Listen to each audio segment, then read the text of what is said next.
కూడా మీ అందరికీ తెలిసిన విషయాలే.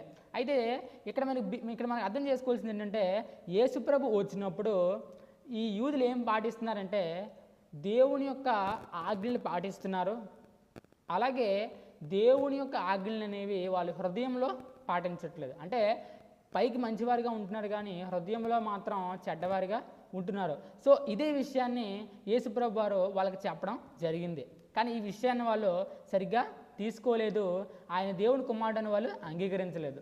సో ఆయన వచ్చిన పని ఏంటంటే, ముందు తన ఇంటిని తాను చక్కదిద్దుకోవాలి, లేదా తన ప్రజల్ని తాను ముందు సరి చేసుకోవాలి అని చెప్పి ఆయన ఆ ఇజ్రాయెల్ దేశమైన ఆ బెత్లెహేము ఆ యెరూషలేం ప్రాంతంలో మాత్రమే ఆయన రావడం జరిగింది. అందుకనే సో చాలామంది ఏం చెప్తారంటే, భూమికి మధ్యలో ఆ ప్రాంతం ఉంది కనుక అక్కడికే వచ్చాడు దేవుడు, అక్కడికే వచ్చాడు యేసుప్రభు, అందుకే అక్కడికి వచ్చాడు స్ప్రెడ్ అవ్వడానికి అని అంటారు చాలామంది.